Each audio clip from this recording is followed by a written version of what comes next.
Ladies and gentlemen, brothers and sisters, this is the day that the Lord had made. Let's rejoice and be glad in it. I'm glad that I am alive to see this wonderful day that the Lord had made. Here I have opportunities to serve Him, opportunities to share His word, opportunities to lead others to the saving knowledge of Jesus Christ. And I want to say a special thanks to you for having a little part in sharing these devotions.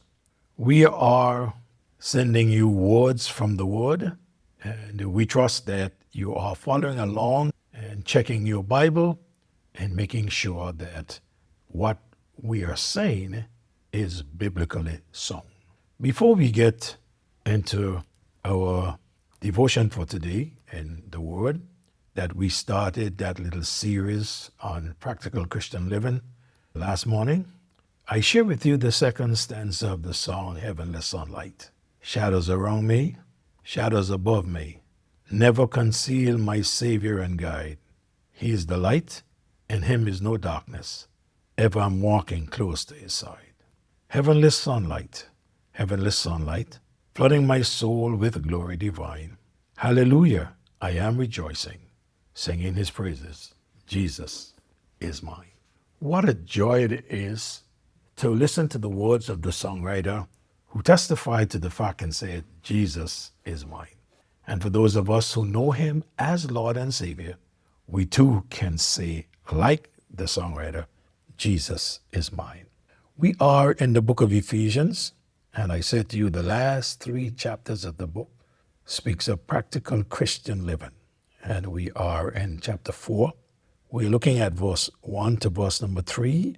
I, therefore, the prisoner of the Lord, beseech you, that you walk worthy of the vocation wherewith ye are called, with all lowliness and meekness, with longsuffering, forbearing one another in love, endeavoring to keep the unity of the Spirit and the bond of peace. In my last devotion, I closed by saying to you that in the New Testament times, many who were part of certain groups held on to their position and refused to say different for fear of losing their position or their friends.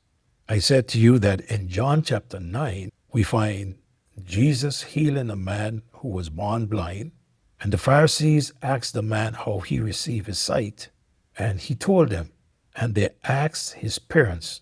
Nonetheless, they responded in such a way because of their fear of the Pharisees who asked the question.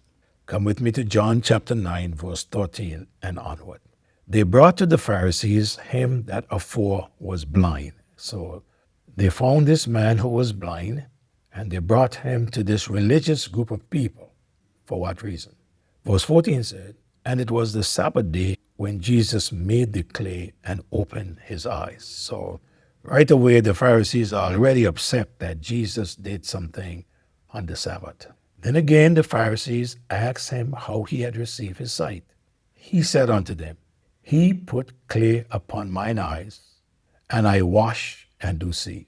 Therefore said some of the Pharisees, This man is not of God, because he keepeth not the Sabbath day. Others said, How can a man that is a sinner do such miracles?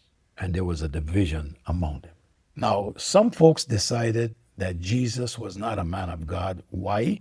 Because he healed the blind man on the Sabbath day. And some from the very same group, they said, something is wrong.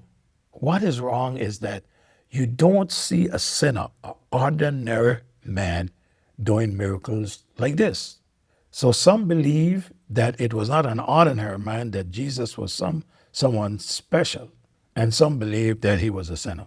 Verse 17 said, They say unto the blind man again, What sayest thou of him, that he had opened thine eyes? He said, He's a prophet. They asked the blind man, What do you think of Jesus? And he told them, Jesus is a prophet. But the Jews did not believe concerning him, that he had been blind and received his sight, until they called the parents of him that had received his sight. So there was a group of them that did not believe that he was actually blind. So what they did, they called the parents of this man who who was blind and received his sight, to question them. Verse 19. And they asked them, saying, Is this your son, who ye say was born blind? How then doth he now see? Good question. His parents answered him and said, We know that this is our son. We know that he was born blind. But what we don't know, by what means he now see. We know not. Or who had opened his eyes, we know not. We don't know. But in order for you to know, they said, He's of age. Ask him. He shall speak for himself. Notice they were careful not to say that he met with Jesus. Look at verse 22. These words speak his parents, because they feared the Jews. For the Jews had agreed already that if any man did confess that he was Christ, he would be put out of the synagogues. So they were fearful in answering. Therefore said his parents, He is of age, you ask him. Verse 24 says, Then again called they the man that was blind. This is the third time they are doing this. And said unto him, Give God the praise. We know that this man is the sinner. They are trying for him to go along with their opinion. He answered and said, Whether he be a sinner or no, I know not. One thing I know, that whereas I was blind, now I see. Then said they to him again, What did he to thee? How opened he thine eyes? He answered them, I have told you already, and you did not hear. Wherefore would you hear it again? Will ye also be his disciples? Look at what they did.